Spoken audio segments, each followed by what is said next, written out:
In the Gospel, it is our Blessed Lady who speaks when the Holy Child is found. But she puts her spouse first. Your father and I have been anxious. Indeed, not once do we have a word as such from St. Joseph in the Gospels. We have words spoken to him, and we have his response to those words. But he remains in the background. He is the faithful steward.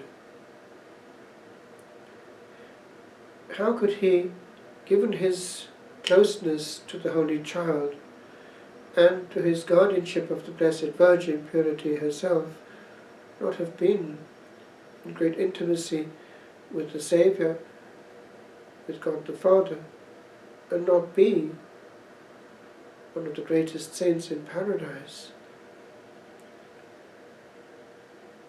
He must have been extremely pure,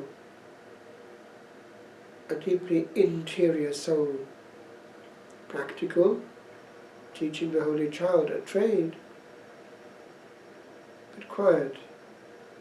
He is the patron of the lay brothers in the monastic life, those who work quietly in prayer, and his statue is usually there in the place where they are working. Blessed Anne Catherine Emmerich was shown the life of the Holy Family, and she was given to understand that not many words were needed there. They understood each other perfectly.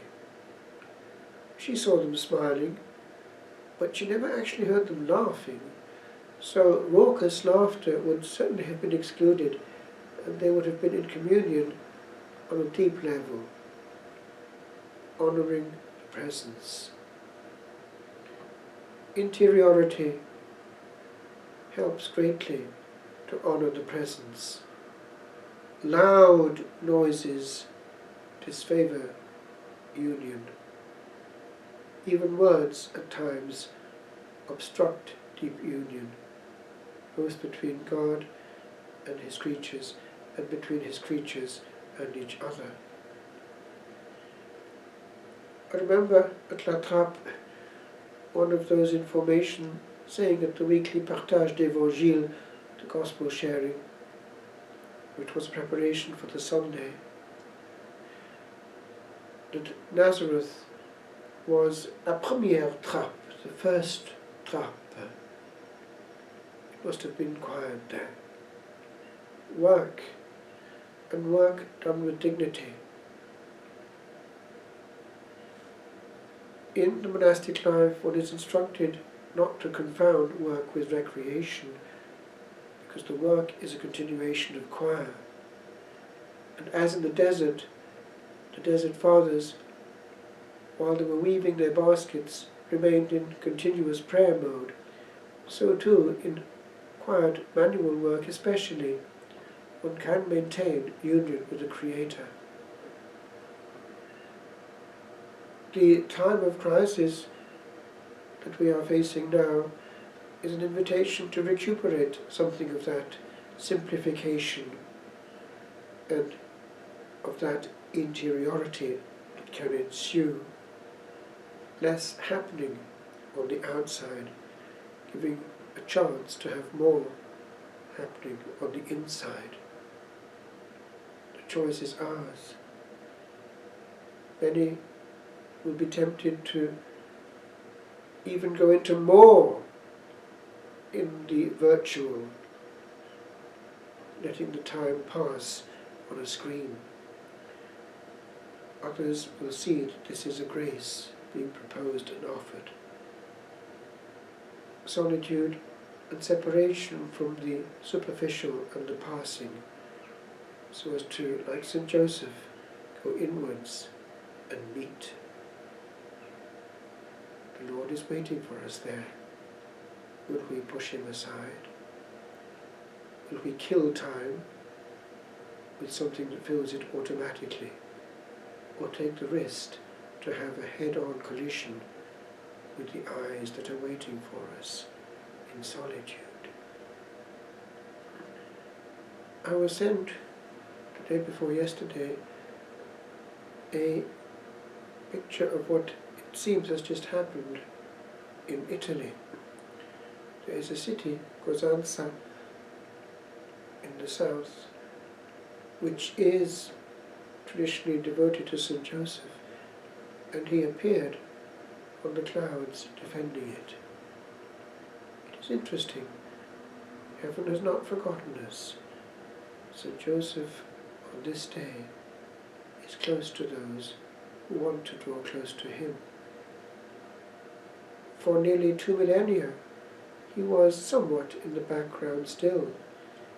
It is only in the last century that he really came to the fore, being proclaimed patron of the Universal Church, being placed by St. John the 23rd in the canon itself, because he wasn't there, strangely enough. After Our Blessed Lady, he is now mentioned since about 1963. And the peasant Holy Father placed him in all the Eucharistic prayers directly after Our Lady. A hint that St. Joseph, though hidden, is very much around and is the one appointed by the Lord to protect the household of the Church, the new Holy Family.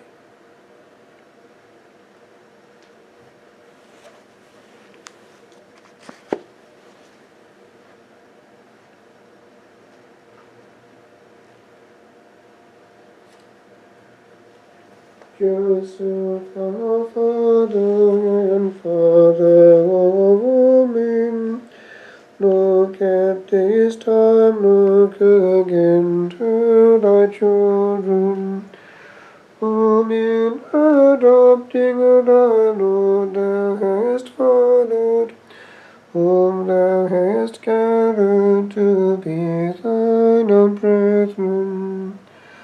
Called by thy name, on thy name we are calling. Thy church we ask, hear the perils befalling. This house that shields neath the strength of thy wisdom. This child that seldom finds help in his falling.